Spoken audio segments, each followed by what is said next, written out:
What do a sword swinging barbarian, a talking mouse with more honor than most knights, and a hobbit who'd rather stay home for second breakfast all have in common?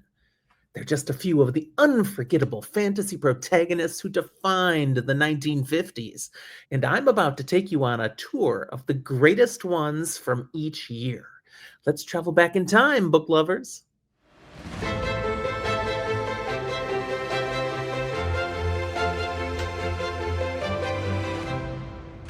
Hey there, everyone. Welcome to Fantasy for the Ages, the show where father and son talk about fantasy, science fiction, horror, and other nerdy things we enjoy. I'm Jim, flying solo today, but loving every minute of this nostalgic journey I'm going to take you on. And I hope you enjoy it too. If you do, don't forget to like and subscribe. We'd love to have you with us for all the things we keep bringing to you here on the channel. Today marks the beginning of a brand new series, Best Fantasy Protagonists by Year. This is a viewer request. We do listen, and we're starting where the genre was just beginning to shape into the powerhouse that we know today, the 1950s. Let's be clear, this is my list, drawn from reading experience, critical acclaim, fan enthusiasm, and yes, plenty of internet rabbit holes.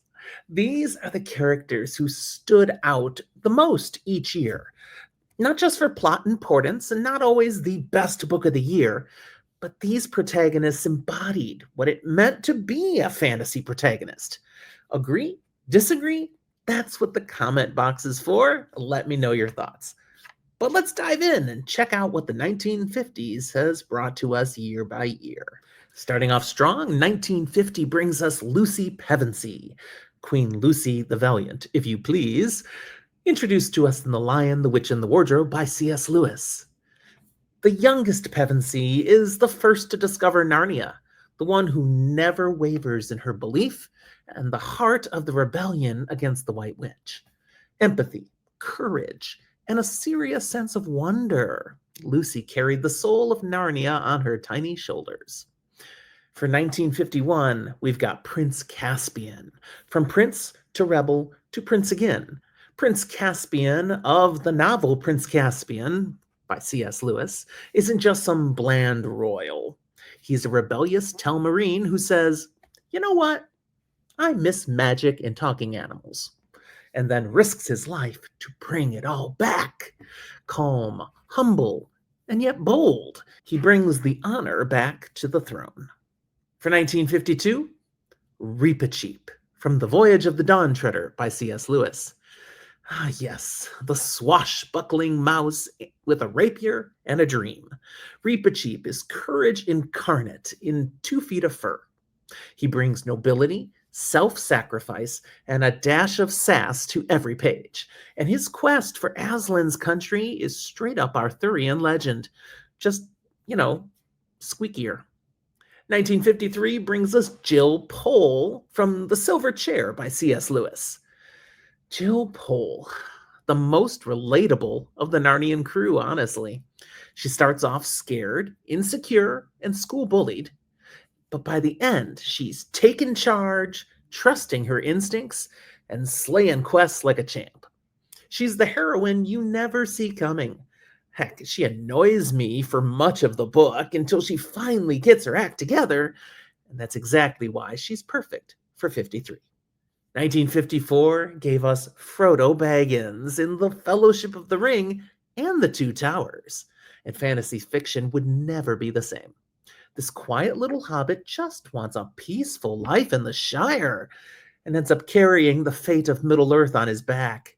Literally. He's fragile but resilient, reluctant but determined.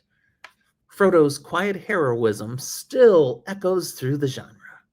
1954, Aragorn from The Return of the King by J.R.R. Tolkien.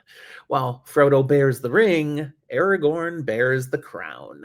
By 1955, he stops lurking in the shadows and steps fully into his destiny, leading the armies of the West, walking the paths of the dead like a casual Sunday stroll, and giving every fantasy reader chills with, I am Elessar, Isildur's heir.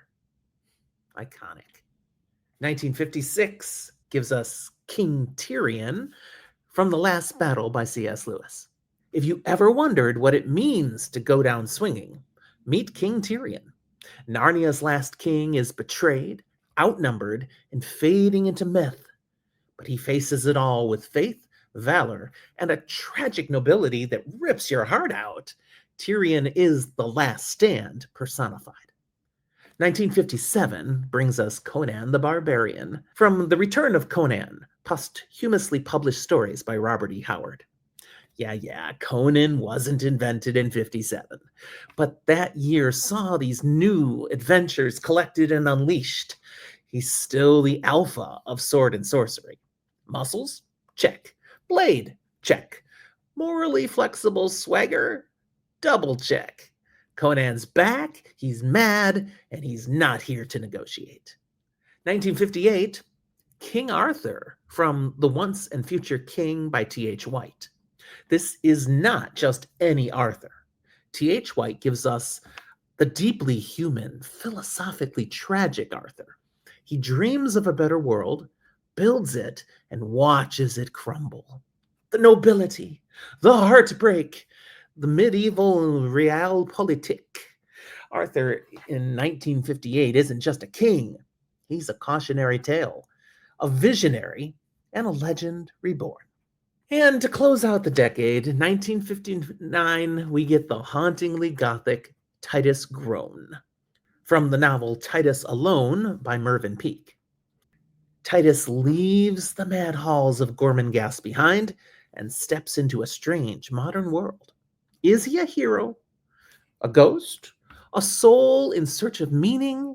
Peake's writing is surreal, and Titus is as unforgettable as the crumbling castle he left behind. There you are. 10 years, 10 incredible protagonists, from Narnian royals to hobbits, barbarians to kings. The 1950s laid the foundation for what fantasy could be: bold, whimsical, tragic, and endlessly human. Agree with my picks? Did I miss your favorite? Tell me in the comments. And don't forget to like, subscribe, and hit that bell so you don't miss our journey through the next decade, the 1960s. It only gets weirder and more magical from here. Thanks for watching. Now, keep reading, keep dreaming, and may your protagonists always carry the day. We'll talk to you next time.